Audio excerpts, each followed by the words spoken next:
like, look, the show's right there. This dude was ready to freaking start shooting. Right. Oh, the pancakes, bro. Bring it. So that picture right as long. So you want to get into that? Yeah, and let's get into it. Who do you think that is?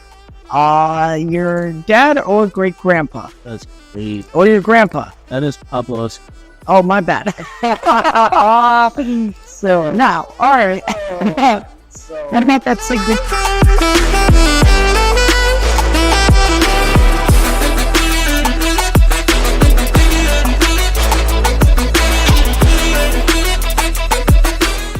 What is going on, you guys? Welcome to Envision Podcasting. I'm with a good friend of mine, kind of, sort of. I met him today for the first time, but it's good to get to know him a little bit. He actually started his own hair business inside of East Windsor called Crespos. Am I right with that? Crespos?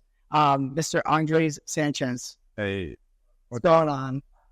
How you doing, man? Ill, bro. Good. Either day, you know what I mean? This is so sick. A Thursday, just chilling. I get to just have you just cut my hair and like, so the funny thing about starting a business, we were talking a little bit about before, is how much effort you put into actually like how everything looked. It's funny because I passed a couple barbershops on the way here. First thing I want to ask you is starting a business in 2024, how hard is it? Well, starting a business, hey, take it easy, but starting a business in general, man, it was tough. And then this year, already knowing that so many businesses were failing and not coming up, definitely second guessing myself. But had to make it happen, you know, you gotta make the jump. How long have you been cutting hair for? 10 years. This would be my 10th year now. Really? Yep. How old are you, if you don't mind asking? I'm 31. 31, so you've been cutting hair. 31 going on 18. Oh, It's good. Living, you know? All right, what would you like to do for a haircut? I like the high top like fades type haircuts. But a lot of times too, like I'll have it cut to the side. See, this is the thing. I'm like a baby when it comes to hair. You know what I mean? Like a child, like an adolescent. You know. So now you have to. I trust people like you to look at it and be like, all right, let's get him cleaned up for the next few days. All right, you know? so here's the question. Yes. How short do you want to go? 0. Okay, now your beard length. How do you like it right now? I like it right now. I think it's really good. Okay, so let me just clean the beard length up. Yep. What's that? Same with the mustache? Yep. And now the hair on top. How do you like that? I like it to pretty much match the sides. You know what I mean? Match the side. Well, not like cut down. But like faded into it. yeah. How do you like this way for hair? It's just too long, or if you want it down a little bit? What are you thinking? It's a little, just weird and just spin it up. Look like it's not bad length right now. Just trim it up a little bit. 10 years in the business, man, you know what you're talking about. This is why you got to go to people you trust and you know, and then that have been doing it for a very long time. Heck yeah. And have their own business. That is so sick, dude. Right off the highway, too. Yeah, man. It's that was the biggest thing about finding the business of I know I want to do it for a while now. And I was looking at properties. Actually, I came here like 5 or 6 years ago to the same location. Oh, really? Before COVID, and hair cost cutters was 2 doors down, and they had a no competition clause, so I was not able to do anything. A no competition clause. So like 1,000 feet, you couldn't have another barbershop or anything like that. So I was like, all right, cool, because this is like my second go at it too, trying to do something. I'm like, yeah. A couple years ago, I was like, I want to try it. Looked at this location because we want somewhere off the highway at the intersection. You know, the best thing for it is location. First thing's location, and then it's what you do inside of it. Right. So, found this place, but I couldn't do it for cost cutters. So, I looked at another place in Suffield, and that fell through too. So, I was like, you know, maybe it's not meant to be to open up a barbershop. Right. So, I chilled for a while. Just like, another 5 years, 6 years. And then I was driving by, and I already had it in my mind that I'm like, all right, I got 5, 6 months. I'm trying to look all around, right, see what's going on. So, same thing. I went back to that Suffield spot. You know what I was looking at? But you know the Valero in Suffield, if you cross the bridge, you take a right. Yeah. All the way down. It's like going towards Six Flags. By that Thai place, right? Yeah. It's right in there. Right in there. So that's what I want to open up a shop for a while, man, because that's a busy intersection. Right.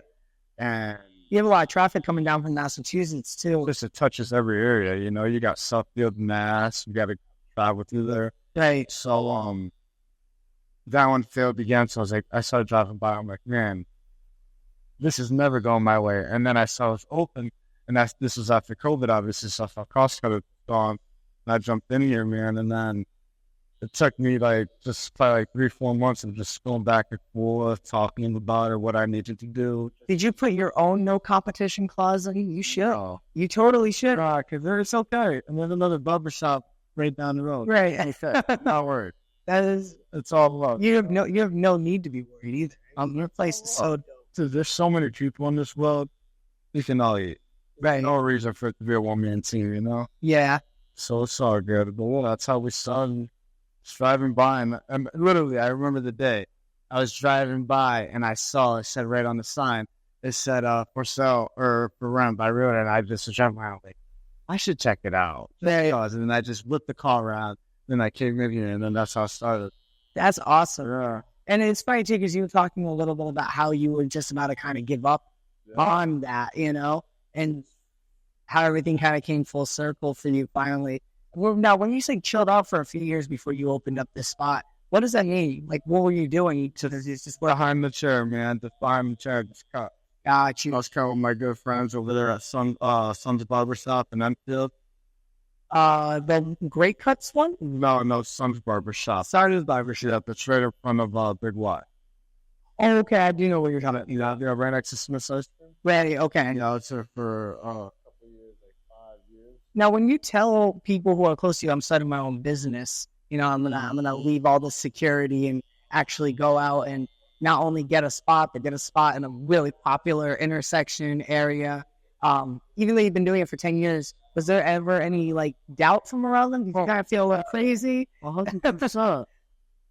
Hey, take it easy, man. Of course.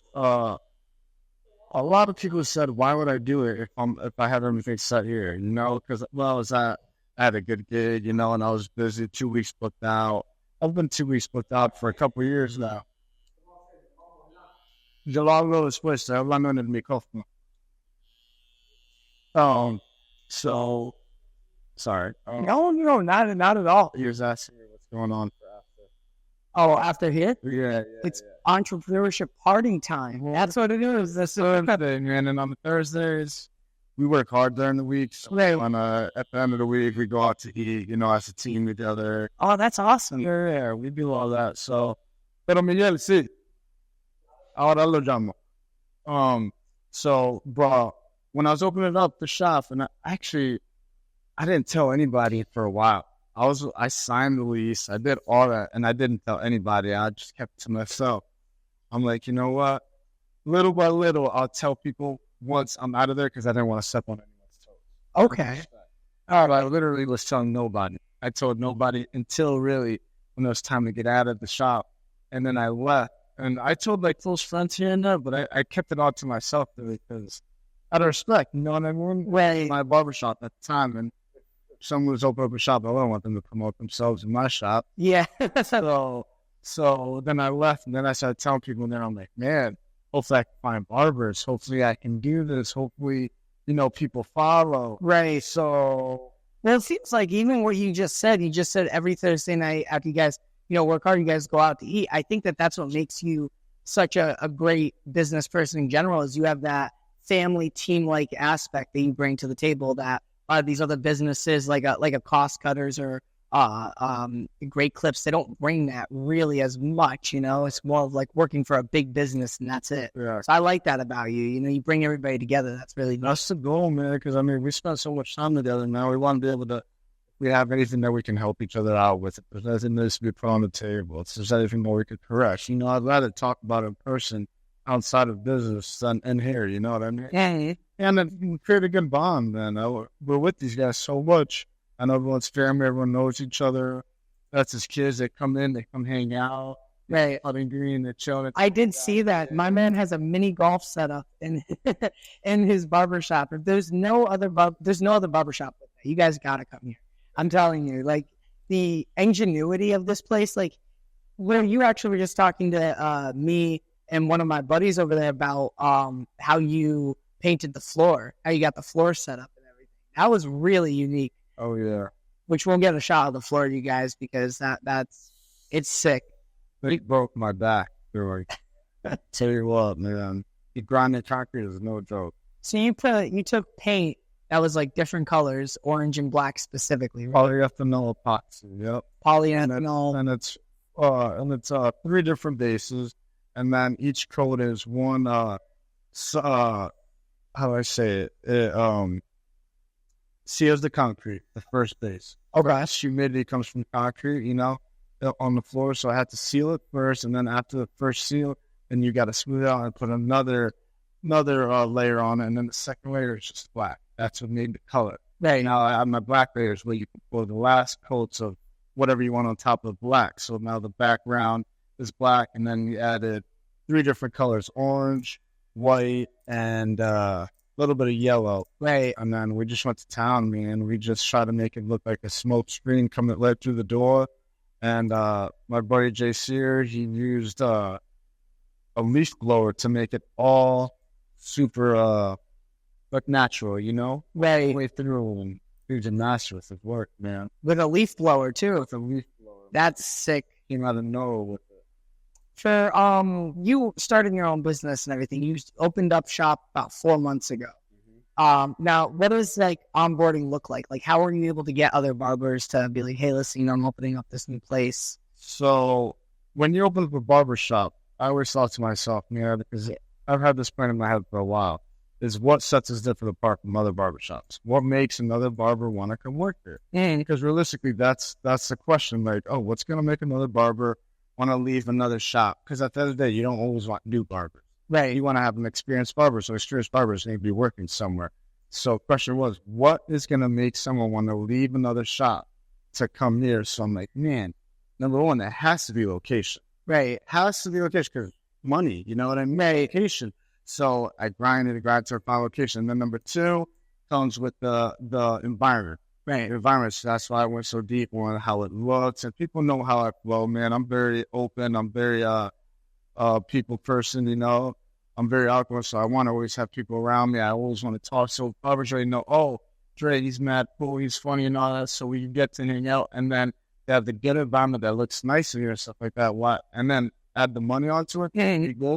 That's what I wanted to start like promoting, Right. That's what we have. And then we opened up, and that's exactly what happened. Barbers like, that spot looks so cool on the inside. Right. And I know damn well if I go work there, we'll have fun, laughing all day. And that's exactly what we do. Right. The stuff that happens in here, someone's always in the show like, man, you guys should record all this because you guys would be famous. And you should crazy stuff that we just saying here. That's a good business idea, though. I'm telling you, you put some of that stuff on your Instagram, you probably have people. Yeah, right. I tell these guys to do it all the time because me, I just like to hang out and cut hair, Right. Part of it. I'm not good with all that tech stuff, Right. I tell these guys all the time, man, they should get on that because it's there. Right. And on top of that, too, barbershops are known for that, right? Yeah. They're renowned for that. Hey, I'm going to sit down and complain about my day, and you're going to tell me how I get through it.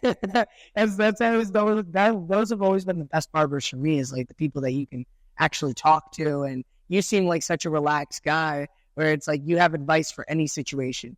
Like if someone's going through anything, you'd be like, all right, well, like this is what you do, and this is how you do it, kind of deal. The tattoos, those are interesting. When did you get those sleeves done? Man, tattoos. Yeah. Came a long time. I started my first tattoo. I got it when I was 15. And the deal was if I graduated high school, I'd get a tattoo. That was the deal. That was the deal. Well, I wasn't nowhere near to graduate. I think it was like sophomore year I got it or something like that. He's like close enough. Yeah, so I got it in Columbia because that's from. Oh, really? Yeah, over there's no age difference or anything like that. So I got a angel on my forearm. Okay. And then came home, and that was a reward for graduating high school, right? Well, I didn't graduate high school. Really? Yeah. So then they got pissed at me. My mom got So were you in Columbia when you were supposed to graduate? No, I just got it done in Columbia, and then you traveled to a different country. So every summer I spent in Columbia. Oh, okay. Yeah, every summer when I was young. He was going to be Mr. Rebel over here. Finally, I got to my senses, and then I graduated high school, and then it all got rewarded. Right. So he's like, I told you 5 years ago. Like 5 years. You know what I Right. Well, I'm saying you have this whole spot too, so it's like you're chilling. It was cool, man. It's just one reason I didn't took so long in school was because I just never went to school. Yeah. Because I had my own apartment. I moved out at 16, so right at 16, I got my own apartment with three of my buddies, and we worked at Denny's, working third shift as waiters, and went to high school during the day. Really? So all the teachers knew, that we were working, so we were really good with all the teachers. Teachers loved us and all that, but we were just so tired that we were at home, and we wouldn't go to school because we were driving ourselves, we were doing everything ourselves. So by the time 4 months into school happened, we lost credit, and every single class we got 30 absences, stuff like that. Right. So that's the only reason why high school was, it took a little bit longer for me, because grades were fine, but just I worked. That's a crazy story, though, to not only move out when you're 16, but also be working third shift as a waiter and going to school at Denny's. That was the funnest job I ever had, obviously other than this. But that was it around here? Was it in one in Enfield, 24/7. Oh, you're lying. Yeah, so did I. I was 15, 16 years old there working, and there was a riot. That's when Denny's is fun. Really? It was like I worked this late night shifts, so I'd go in there at 11 o'clock at night to 6 in the morning. And Thursday, Friday nights, man, there was brawls. I got put at gunpoint there one time over pancakes. No kidding, you're lying. I swear to God. How do you get put over gun? What did you say to him? Like, so I was the dishwasher. This is a cool little story. I was a dishwasher. Right. And I'm in the back, and we had this little manager. Her name was AJ, awesome little manager, little redhead girl. Right. She's tiny, though. She's like 4'8", man. And I guess the guy was complaining, and this was obviously 2, 3 in the morning, and the guy was complaining about this pancake. He's like, I need more. You can eat pancakes. She's like, no, sir, you can reach your maximum, whatever. I heard this from the kitchen, so someone all of a sudden came out running, because at that time, there's not that many guys working. Right. Come here, come see what's going on. So as I run out there, I confront this guy, and this guy's huge, man. This guy looks like a linebacker, 6'6", huge. I'm like, bro, what's going on? Why do we have to get in this woman's face? And he goes, oh, really? I need these pancakes, this, that, this, that. I'm like, bro, not in here in this restaurant. Packed, right? Right. I'm like, not in here. Let's go outside. And thankfully, as all this is, because I jumped in, AJ was able to leave and go call the cops. And as all this is going on, I'm like, dude, just go outside. He goes, yeah, you want to go outside? He's with his girlfriend and like 3 other friends. So I was young. I was 16. Right. And you had classes to make the next morning.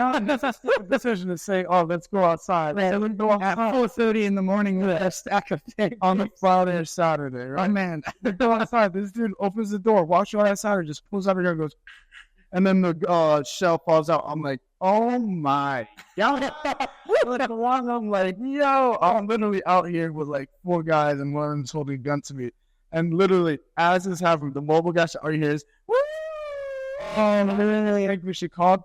Dude, the cops come. One pulls on there, one pulls on. This guy gives the gun to the girl and starts running. They all scatter. What? Gone. I'm like, I need to toss the tears. Get her gun. She puts in her purse and starts running, right? So I'm like, she's got a gun. So they're like, okay, go. And I'm like, look, the shell's right there. This dude was ready to freaking start shooting. Right. Oh, the pancakes, bro. Right? So that happens. I'm like, hey, I got to get out of here. I went home. I went to school. The next day, I went to work, and the cops come in, like, check this out. They showed me the trailer. That guy got 25 years because he had a bunch of felonies. The girl got 5 years for hiding the gun, hiding an illegal gun. So she got caught, too, and went to jail for him. Idiot. That is crazy. So they all went to jail, and I was like, wow.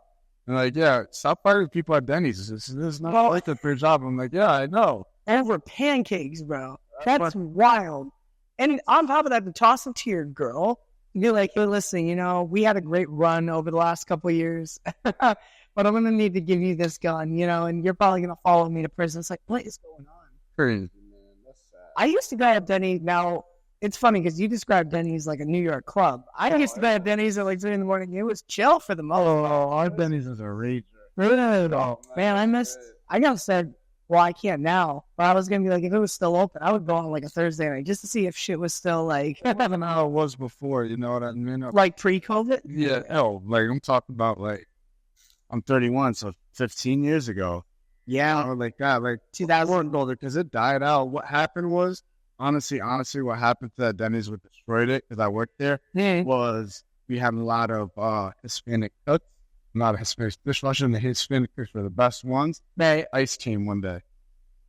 Are you serious? Literally, all of them had to hide in the freezer. All of them had to run out the back, and then they got fired. Everyone got fired, and we got quit. And then literally from there on out, took the time for 3 hours. I mean, we were busy, so everything got destroyed. The food came out nasty. That it just we had to re-scramble the whole staff. Why do you know who called ICE? No idea. That's crazy. Crazy, but that's what destroyed Denny's. Denny's was amazing until that. When they actually had good cooks in the area. and it was fast. Right. They were so busy, so they would pop. Right. I remember like even like Thursday mornings. Oh, sorry, Thursday mornings. Like in the morning in general. But I remember there was this one Thursday morning where they'd be open for like Thanksgiving. Everything was quick, and I went back a few years later, and you know who's going to Denny's on the Thanksgiving? This guy over here. All right. You got to get them stack of pancakes. Oh, yeah. No firearm required. But I went back the next year and the next couple of years, and it was like just dead and sad. And I'm like, are we like, is there a funeral happening right now? Yeah. That's the heart and soul. I sort out. You know what will be, have you ever thought about this for a barbershop idea since you used to work third shift? What if you had like a 24-hour? What did I do? Do you? Yeah, I opened this up last night. My buddies left this morning for Rhode Island, and 3 of them needed a haircut. And it was my sister's graduation yesterday, so I couldn't cut them during the day. I had my sister's high school graduation. She graduated from Northwest Avenue. Congratulations to that class. Congratulations. But they needed a haircut, so I came in at 10:30 yesterday at night, and I cut 3 of them until 12:30. Really? And then after that, we're out. Yeah, so I do open whenever, you know. On a point, you guys. That was needs, man, because, I mean, if they're friends, you know, and someone needs something, someone's doing something, I don't mind. I hate this spot, you know. I built this spot. I killed myself doing this, so why not, you know, enjoy it to the max. You were talking with me and Dave before about your the notes you have in your phone. As far as how you put this place together and everything over the last 2 years. Oh, yeah. When you were putting it together, like, because there's so many different things in this place, or things in this barbershop, like that knife over there that we're going to get a shot of, and these race car pictures, like, where do these come from for you? Like, that's a funny story. That picture right as well. So you want to get into that picture? Yeah, let's get into it. Who do you think that is? Your dad or great grandpa? That's great. Or your grandpa? That is Pablo Escobar. Oh, my bad. So now, all right. So what about that signature below? Was that signed by Pablo? That's signed by his brother. Okay. So Roberto Escobar. So that is insane. I was with my cousin's a taxi cab driver in Colombia. Right. Taxi cab drivers know the inlet of everything out there. They know everything that's going on. Right. So we were young, you know, we were literally both 16. This is when I was making bad decisions, working at Denny's, you know, right. Right, getting into like guns over breakfast items. And so my cousin's like, dude, I heard that Pablo's brother just got out of jail and he's up in the mountains at a house. You want to go try to find it? I'm like, sure. Let's go. We're driving this taxi up there and we asked around and we heard the house that he was at. And then we found it, and then this guy's like, no, I don't want to go now. So I'm like, dude, we're here. We got to go check it out. Right. So we pull up the taxi and stuff like that. To Pablo Escobar's brother's house. Yeah. So he's at this age. He was 65, you know? Right. So now he must be close to dead. But so we pull up, and there's a bunch of bodyguards with guns. Definitely all still doing crazy stuff. Right. And like, what are you guys doing here? And he's like, hey, man, we're just locals. We're just passing by. We heard the rumors. We're just straight up. We heard the rumors because we were young. We could get away with that. Right. We knew we could. Right. So we're like, hey, we just heard this is going on. Should we just say what's up? And then they close the door on us, and they're like, hold on. And all of a sudden, this dude, Roberto, comes out, and he's half blown up, literally. He looks like, what's that dude from Batman? Two-Face. Two-Face. Yeah. He looks like Two-Face because he was blown up with a paper bomb in jail. Oh, really? 50 years in jail, and then he just got out. So his whole face is blind and destroyed. And he's like, what do you guys want? Like, nothing. He goes, we just want to talk. He goes, you guys want to come in for coffee? And we're like, sure. Yeah. And we went in for coffee, and we go in there, and this dude has all of Pablo's stuff. There's Pablo jet skis. There's a helicopter there. There's like 20 guys with just guns and all that. And we're like, hey, this is crazy, but whatever. Let's just go with the flow. Yeah, you're like, nah, there's 16, 17-year-olds doing this right now. So we go in there and we have coffee with him. We have coffee with him. We sit on the table. With Pablo Escobar's brother. Yeah. That is so... And we sit there and he tells us about the real stuff that happened with his brother and then like the real story because he's like, what do you guys want to know? And I'm like, anything. Yeah, I didn't know what to say. You know what I mean? Being in that position, you're just like, stop. I'm like, wow, we're really here right now. So I was just like, anything. Really? So he told us everything from the beginning to what happened and all that. And the one thing he wanted us to make sure you know was that, you know, in all those, in all the movies and all the films, it shows that someone caught Pablo, right? If the government caught him. Yeah. Well, he wanted to make sure that we knew that no one caught him. He's the one, at the end of the day, he killed himself with his last bullet. And lawyers and physical examiners and all that proved it because the gunpowder going in and how he was holding it. But when the government came to show it, the lawyers, the military of Colombia wanted to take all credit for it. So they killed the doctor and killed the lawyer to take fully credit of all that. Really? Pablo. So I was like the main thing he wanted us to get at that, like, yo. So a lot of the Colombians know that, the locals over there know that, but realistically, everyone over here thinks that the government, the military took down Pablo. That is No one ever took down Pablo. He took himself down because he knew he was at a crossroad. Was that like a bunker kind of situation where he was like bunked down in his house and like he knew the police were coming for him? So it was like... It was like, I was thinking about, like, obviously, I don't think he's as like bad as Hitler or anything like that. Because he mainly worked with drugs. His main purpose wasn't let me eliminate a group of people. His main purpose was let me, sell, distribute, make money. He got bad because he started blowing up people. Oh, really? The airplane with how many people on it, a random airplane, a Bianca airplane. But was that for, like, the sake of, like, making money and selling drugs and stuff? Like, was that the goal, or was it to, like, just kill them? No, he was going for presidency, or the Colombian presidency. That's a way to do it. And we just glad. He was running drugs, so he said, "Oh, you guys want to mess with me? Boom." Oh, okay. I see what you're saying. So it ruined his reputation. It was good in the beginning until people didn't, allow him to do what he did. Right. And then he got angry about it, and then that's when he rebelled. So how did you end up leaving? So I was, bro, we gotta go. So I was when from that house. Yeah. So we were just listening, and I was just listening the whole time. And then after like 2 hours, the car was just filming. I'm like, bro, we gotta go. Like, yeah. So I'm like, all right, well, we kind of just kept showing, like, wow, thank you for all the information. We gotta go. But I think honestly, what it was is that old man wanted someone just to talk to, other than his bodyguards. Really? Someone paid, yeah, because we just listened. And how often do people? Nobody, I don't think, probably had done that up until you guys, and probably no one since. Like to go to. You hear about Pablo Escobar, especially in Colombia, you probably want to stay away from anything that has to do with him or his family. But you guys just showed up like you're getting on a cruise. Like, hey, what are we doing? Like, I definitely wouldn't do that now.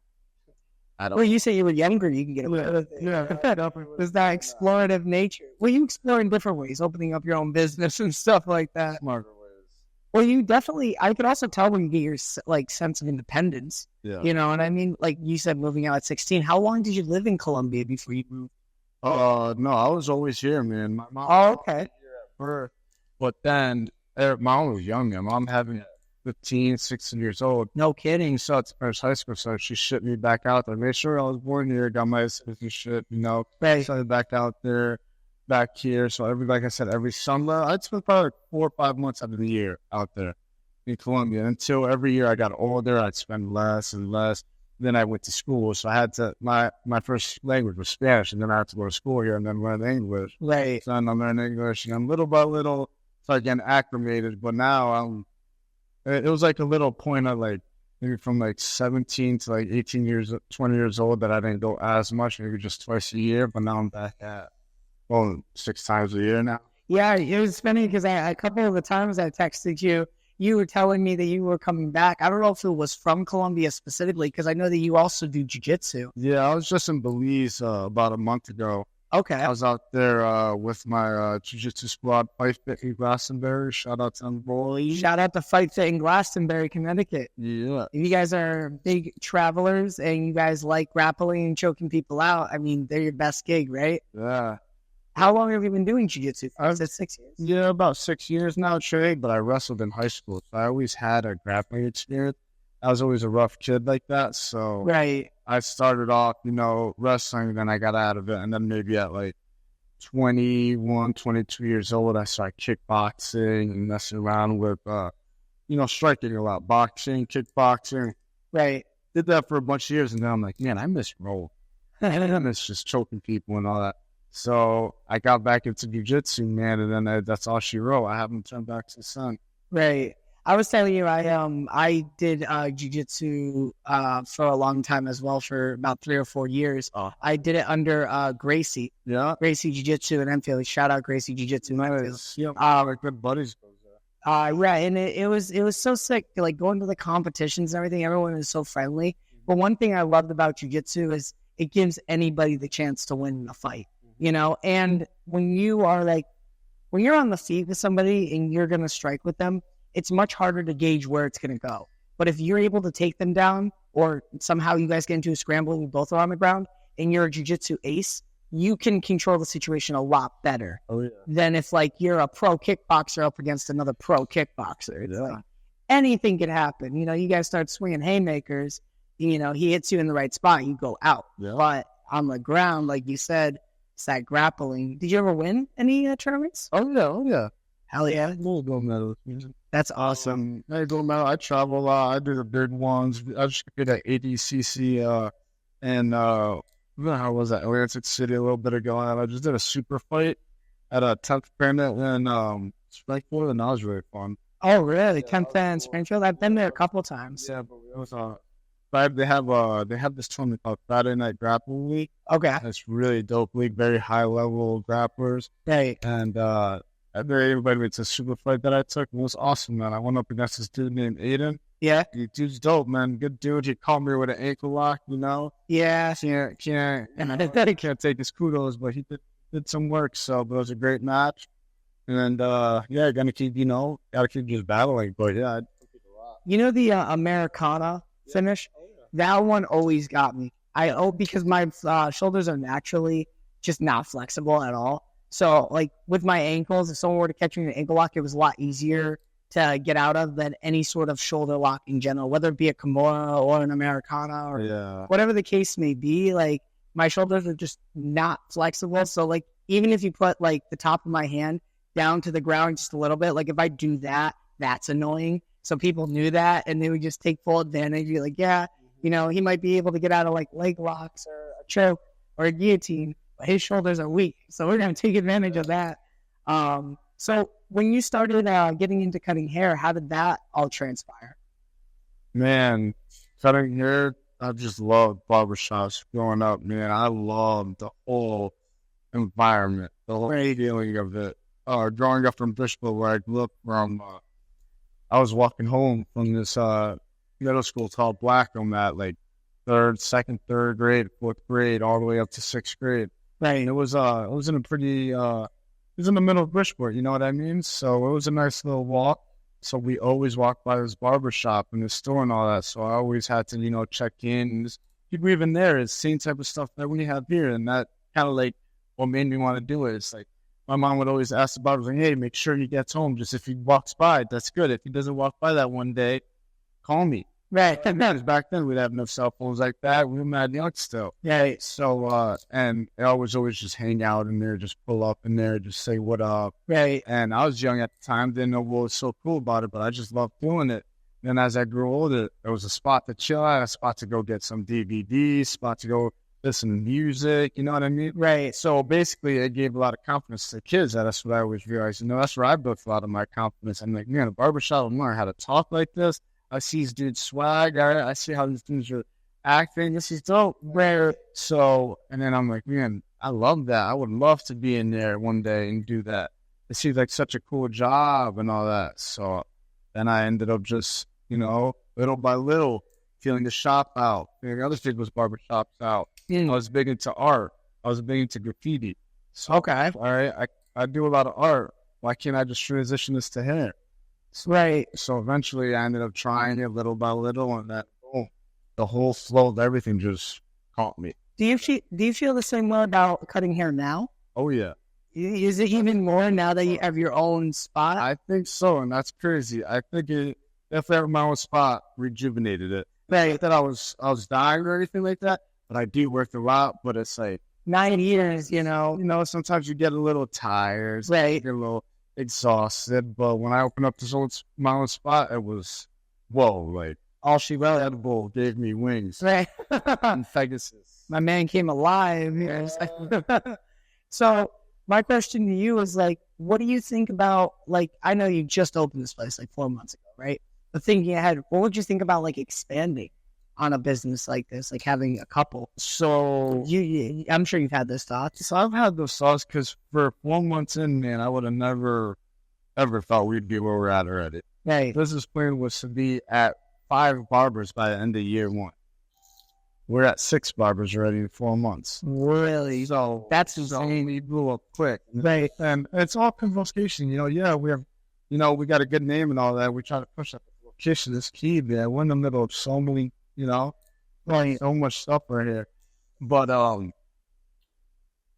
don't know. Honestly, I don't know because you know what? I would love to open up another sort. Something I love to just dabble into something that I can keep learning, Right. Keep growing into something. So if I can open up something crazy, like something different, unique, I don't even know. Something unique to you, like cutting hair. Maybe someone with Jiu-Jitsu. That's upon like eventually in the future, that'd be cool to have like a Jiu-Jitsu gym connected to the barbershop. That would be sick. It would be open and you could see them roll and stuff like that. Already. That'd be cool. But I don't know. I just thought. No, but that's sick. That's so cool. Because like even if I lose a roll and I feel terrible, I can still get a fresh cut. Yeah. Make myself feel a little bit better, like. Dude, that's awesome. I love that, the creativity is there for sure. Like I see like what you do on Instagram, like that video even you guys put together of you going through your morning routine. Yeah. Everything. I thought that was really sick. Shout out to my boy Kyle Cox. And shout out to Kyle Cox. He was the video editor out there, right? Yeah. He rolls with me in Jiu-Jitsu. Oh, what? He's a Jiu-Jitsu practitioner too. And he's a good friend of ours. So he loves to do it as, some extra work. And he's like, dude, I got some sick ideas. Let's do your daily routine, how you open up every day. I'm like, all right. Let's do it. That sounds cool. In the promotion of that, I mean, you don't see other businesses doing that. And I think, and you probably think this too, that's how you stay unique and different, is putting that kind of content out and having this. The Jiu-Jitsu studio idea was cool, but even having like that picture of Pablo Escobar, you know what I mean? Signed by his brother. For a while. Really? Oh, yeah. I cherish that bad boy. That's crazy. I thought that was your great grandpa, too. That's not good. That's not good. Shows you what I know. But that's awesome, man. I'm glad that you were able to put this place together and stuff like that. So as far as like even expansion goes, like, you put one of these spots together and then you have another spot with the Jiu-Jitsu studio in it. Art studio? You said you were into art, right? Oh, I am into art. So like, I don't love art anymore. But I love art. I love art itself. Like so, museum style? All type of art. Any type of art. I mean, even if it's just old art. Anything. Right. I just appreciate anything that anyone does. Right. I appreciate people's work. 100%. I appreciate the work you're putting into my hair right now, but like just this place is well put together. You should get like a jacuzzi. That would be cool. I say that for the house. Yeah. Yeah, I guess it would be weird if like people got their haircuts and then gouged you. Jacuzzi. You're just running customers away. Like, we were gonna come in, then we saw the group of 4 dudes outside, and the one mom comes in. Hey guys, yeah. But the mini golf course was cool. Yeah, we're all big golfers in here, and we all suck, so we gotta get better. Yeah. So this is practice. This is practice. Yeah, I'll try to make them here. If you can't make them here, you're making them there. What's your favorite haircut to go for? Like different stuff. What do you mean? The same. Okay. I like to do something different. Because everyone gets. I do so much. I do a minimum of 13 haircuts to 15 haircuts a day. Right. So like after a while, everyone gets skin fades. Everyone does this, that.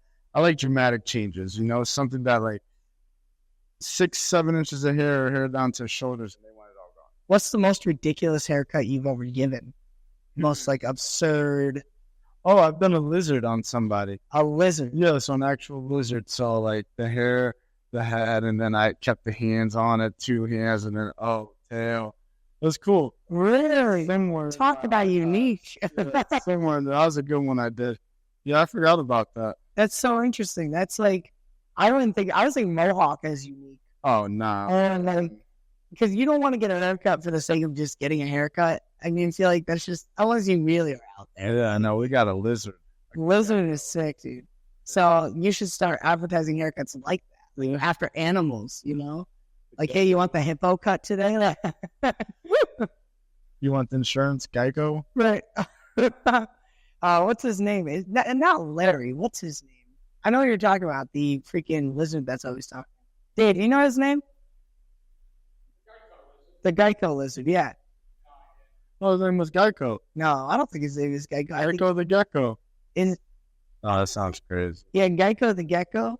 It's Larry the Gecko. Huh. Anyways, in anything like that, you know, it's like having cool, unique haircuts. I feel like you said, kind of keeps you alive in it too, you know? Yeah. Like if I came in, I'm like, I want a mullet, you know? There's Rocket. Rocket.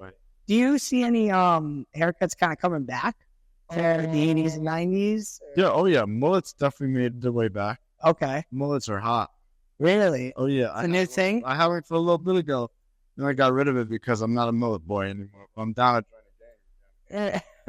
It's official, man. You get the mullet and start, Right. rocking your house. Feeling a little different? Definitely, that's the style that came back this year, though, without a doubt. The mullet, right? Mullet, without a doubt. So, are you better? Would you say, in general, you're better at cutting like guys' hairs than girls' hairs, or? Yeah, I don't cut girls' hair, man, because girls' hair is tough. I mean, those women, are tough. But, Right. hairstylists and all that, man, give it time because you mess up a woman's hair. I mean, not that I mess up a guy's hair, but like you could really mess up a woman's hair. Well, You can make them bald. well, isn't it like 4 inches in comparison to like, I don't know, 15? It's a huge difference. I don't know. I just know that you can burn the chick's hair off. Right. And you'll hear it for a lot longer after. Oh my god! You Exactly. The other day we'll just eat a hot dog. Right.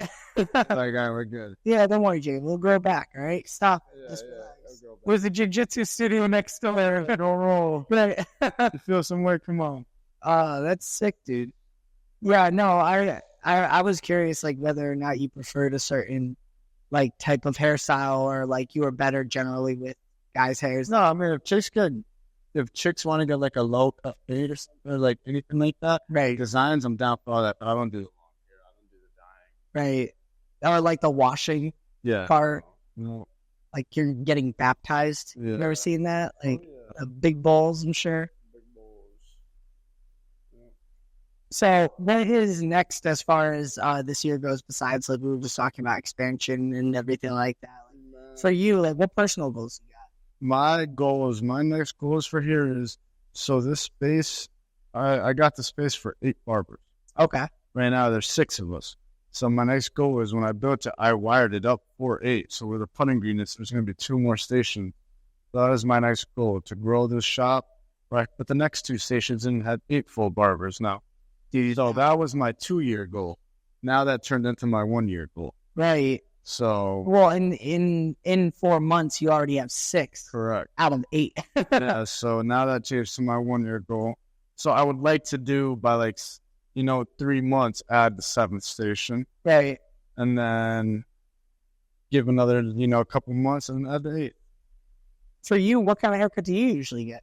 Man, I'm easy. Really? You a fade guy, skin fade? I'm a anything as if I could get my hair cut, but as you see, I'm always, usually the last one in here. Right. So no one's here left to cut my hair, so Really? I just get like a whatever anyone wants to give there. Right. I'll let any of the guys do a 2, and then like in between the haircuts, I'll bounce another chair, and then I'll bounce another chair. Really? Yeah, because we just don't have time, man. We're busy in here.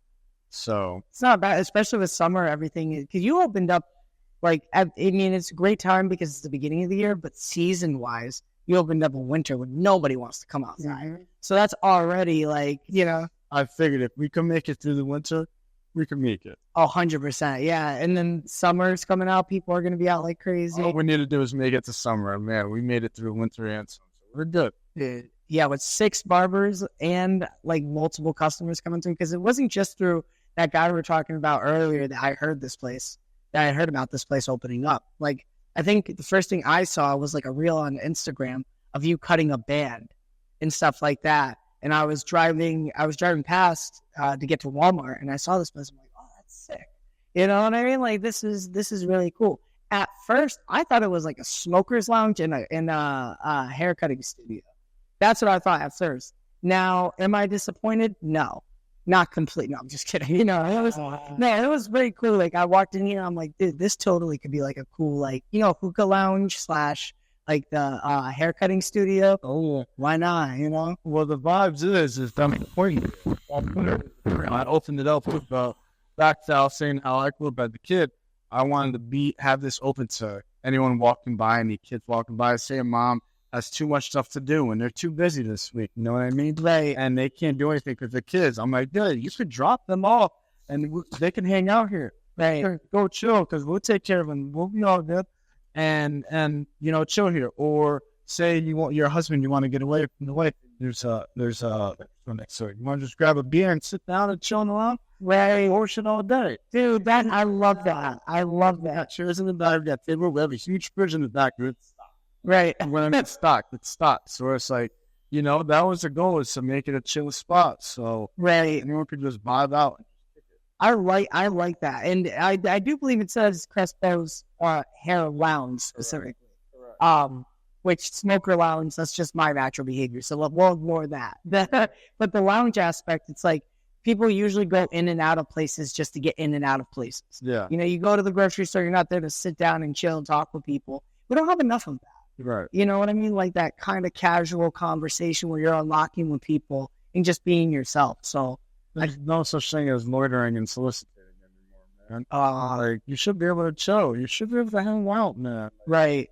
That's crazy. Right. And we do a lot of, so what happened, another reason that these stations are so easy to move is when there's big UFC fights or something like that, I'll fill this whole place up. And we'll be 25 deep in here. The last UFC fight, the one with Max Holloway and all that, we had like 35 people here watching the fight. No kidding, really? Awesome. Oh, when he knocked out Gage at the end of the 5th round? I was sleeping when that happened. Really? Oh, no kidding. That's their best part of the... It's okay. I watched it again after. Oh, don't worry. I think everybody did. that was like a highlight reel for the ages. The best knockouts of all time. For real. What was so growing up, were you always a UFC fan, or did you start getting into that when you started getting into Jiu-Jitsu? Nah, definitely I started getting into it before Jiu-Jitsu, but I was always into just boxing, I'd say, more boxing. I always liked the Hoya growing up. Yeah. Like that. Getting packed down and stuff, but none of Jiu-Jitsu UFC. But then once, you know, I started realizing what it was, then I got into it. I got into it with like Tito Ortiz. Yeah. And Chuck Liddell. Chuck Liddell Was... When Chuck Liddell in his day was hell. That here was stone cold, man. That boy could fight, and he didn't care at all. He would drink beer throughout his camps. He would just be in there. He was like as old-fashioned of a fighter as you could really think of MMA-wise, you know? He would just go in there, throw like a couple of like, you know, right, like hooks, left hands, left jabs, and then that right cross would follow. Oh, yeah. And it didn't matter. It didn't matter what he threw beforehand. He just knew that as long as he had that equalizer, you were finished. Or that spinning back fist, you know what I mean? Oh, dude, it's like crazy with it.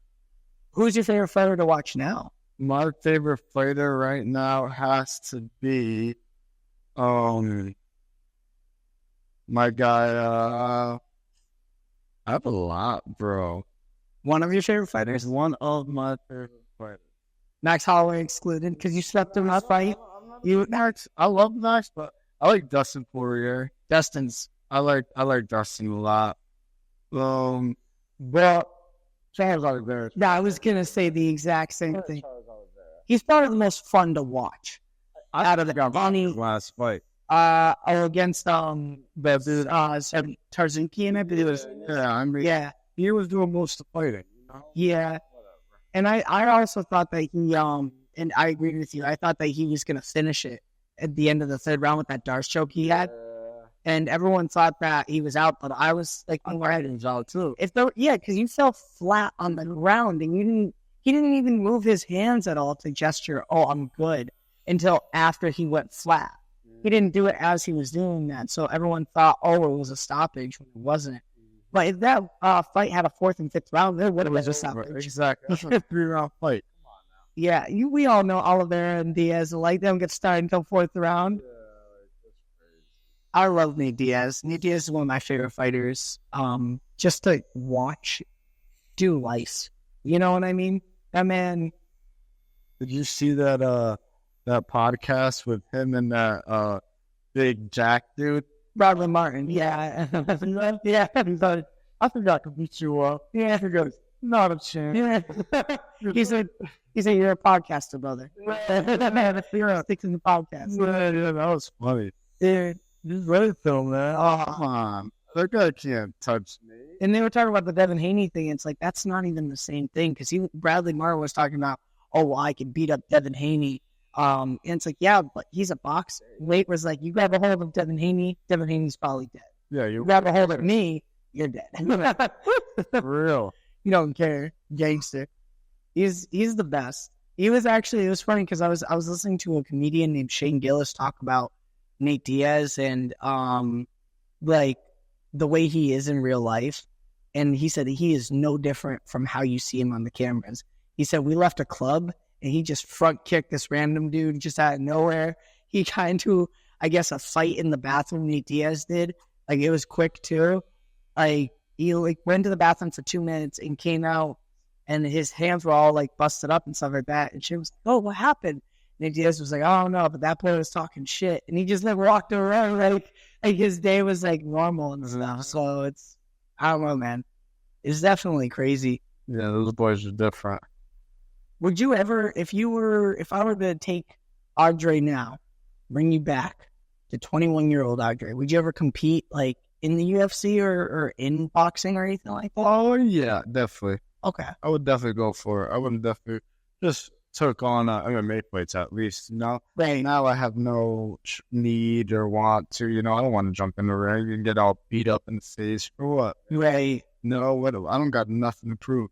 But jiu-jitsu, I could still stay healthy and compete, it's all on me. I could tap. Right. But yeah, if I was younger, I said, I think about it. If I was younger, I would have definitely got in the ring and punched somebody in the face. You'd just be like, I don't know if you heard this, but I came from Pablo's brother's crib recently. Things wouldn't work. Right. You're shadow boxing in this kitchen, dude. That's still crazy. Yeah, that's a nice picture. That is sick. My pride and pleasure. How did you get that from his brother? Did he just give it to you? What do you mean? Oh, so he's like, so when I was leaving, that's another exit. So when I was leaving, I'm like, man, this is awesome. This is all good here. He goes, how many original pictures have you ever seen? I'm like, honestly, one, just his mugshot, right? And he goes, all right, come with me. He opened up a whole freaking file camera, mad for the politics. He was mad. He used to love taking pictures. And he goes, yeah, this is him in his car. Because he was a big race car driver. And I'm like, yo, sign it for you, all this. He goes, here, this is an actual original photo, and it's a print. It's an actual. Really? And he goes, here, take it. And he goes, keep it safe. And that's it. And I'm like, oh, sick. Did he ask you to come visit again? No. Okay. That would have been like, am I in something now? Like, yeah. Nah, one time deal, man. Who knows what that old guy's doing now? Yeah. And no wonder where you got your people skills too, Comfortable with his brother, you're comfortable with anybody. Like, yeah, man. Chilling. As long as we're not in a Denny's parking lot. Right. Arguing over pancakes. You know how we do. That's just one story. Denny's is so fun. Definitely fun to shop. And I worked there with my best friends at the time, they still are to this day. Right. So it was awesome. Oh, you guys probably remember the old days too, like back at Denny's. Oh, my God. That guy did that shit? Do you remember one day we had a huge food fight in the back, and this, cucumbers are big. This dude, I was running, and he threw a cucumber from like the end of the barbershop, and somehow it speared me in the head and blew up. And that's always like a conversation. Hey, you remember when I speared you with a cucumber? Oh my God, you never ever threw something so direct in the water. Right. Because it's like he didn't even mean to throw it at me, and I think I ran into it. Oh, I ran into And then it literally exploded. Wow! All in my face. I'm like, dude, I didn't even know Denny's sold cucumbers. yeah. See your phone? That's Pablo's brother calling. He's like, listen, stop. That's Denny's thing. Has to put an application. Would you ever open up like a restaurant or anything like that? Or are you a food guy? I love food, but I'd suck at cooking. You suck at cooking? Yeah, one time when I was young and I lived in Bridgeport, me and my sister wanted to make hot chocolate. Okay. So we put Hershey's bar in the pan and started cooking it on the stove. Yeah. And then we forgot about it. And then the stove caught on fire. And, you know, What? we didn't do anything about it because we were stupid. You know what we did? We ran downstairs and hid in the cabinet. I let the whole kitchen catch on fire. Are you serious? Thank God my grandparents were upstairs and they came running downstairs and they put out the fire and all that. We need to go over Stop, Drop, and Roll. I said, No, we need to go over freaking Stop, Drop, and Hide. call somebody. That's for hello. Yeah, we had in the cabinet. I don't think that makes you a bad cook. I mean, life skill wise, that's probably not a great idea. But like, you know, bad cook. I'm gonna look at the situation and be like that, and be like, yeah, Andre just can't cook at all. That was just the end of me trying, man. I was like, you know what? No, I still try. Don't get me wrong. I'll mess around with cooking, but it's just time. You like seafood? Seafood all day. Oh, seafood all day. You like salmon, crab? I love seafood, bro. Any type of seafood. Yeah, I know a lot of people are either they're very particular about it or they don't care about seafood at all. No, I love me my seafood. Yeah. I was gonna say, you know what the funniest part about cutting mustaches? When the barber puts the actual razor on your like nose and it tickles. You ever have that? Or you're shaving the top of a mustache, or you must use a razor for yourself. Oh, you say so Like a feather. Yeah. When your eyes get all watery. Yeah. That's the worst. Yeah. Put up for 160. Crazy how warm it's getting out here, huh? Oh my God, yeah, I need to Quick too. You know what? Lower. And then today was a weird day. Yeah. Definitely. Well, Because of the thunderstorms and like the sun. It was like nice and sunny out in the morning, and then we finally hit Hurricane Sandy in the middle of the day. And then we're like, all right, let's bring it back. Let's go back to 95 degrees out. A ball on it, shit. And on top of that, too, one thing I do like how it's getting lighter out towards like 8 and 9 o'clock. During the winter, that's so sad. Well, it's just 4:30 and it's pitch black out. The both and what is happening? well, the present is depleting. You don't want to do anything. If you're home, you're just like, all right, well, it's dark out and it's only 6 o'clock. Yeah, it is a little bit of bed. No. That's why it's like, you might as well open up your own business. You know, you got all this time. Yeah. Exactly. Nah, we're good at here. We had to try to get out of here around like 7, 8, have family time, and then we save it for the weekends, you know? Well, sir. So my question to you, one of the last big questions I have for you, what advice would you give to somebody who wants to start their own business right now? Of any kind, whether it be a barbershop, a Jiu-Jitsu studio, whatever the case may be. And what advice would you give them? They're young, they're 21, 22, you know, they're ambitious. Never stop chasing your dream, man, or your goal, whatever's in front of you. Because, I mean, everyone hits obstacles. Everyone has stuff that happens in their life. Everyone has their own battle. The number one thing is you can't just stop chasing. Man, if you want something, you got to keep pushing. No one's giving it to you. I wasn't given nothing. No one's going to give you nothing. That's the latest thing I would say to the man. Just chase it. Let's chase it until there is nothing left in future. Something will come out of it. Mm-hmm. That's very advice to people who, like, you know, feel like they're in a bad spot right now with trying to do anything, right? Because it's weird. When you deviate from what's normal, everyone starts looking at you weirdly. What is he doing? He's not working that 9 to 5. He's not, you know what I mean, investing, his money properly and stuff like that. And, I 100% agree with you. It's like you've shown it. Like, what's your biggest obstacle that you've had opening this place up? Would you say? What, or one of the biggest? One of the biggest things opening this place up is making the jump to it, man, actually going for it. Right. Like, being so scared of what could happen. Right. Just letting go and actually giving it a chance. That was my biggest thing, because I overthink everything. Right. I'm a big-time overthinker. That's where the creativity comes from, though, because I overthink everything. So I'm like, all right, let me do this. But just actually jumping for it and taking that jump, that was the hardest thing, I'd say. That's the perfect example of what, like, you can't have everything set up before you do it. You just got to jump in. You're never ready for what happens to you. You're never ready for a baby. You're never ready for the biggest stuff. It just happens. Mm-hmm. But you got to jump for it. You got to try to have a baby. You got to, or you got to try to say yes to having the baby or whatever, 100%. In general, you're never really ready for that big step until you take it. You don't grow unless you get out your comfort zone, Mm-hmm.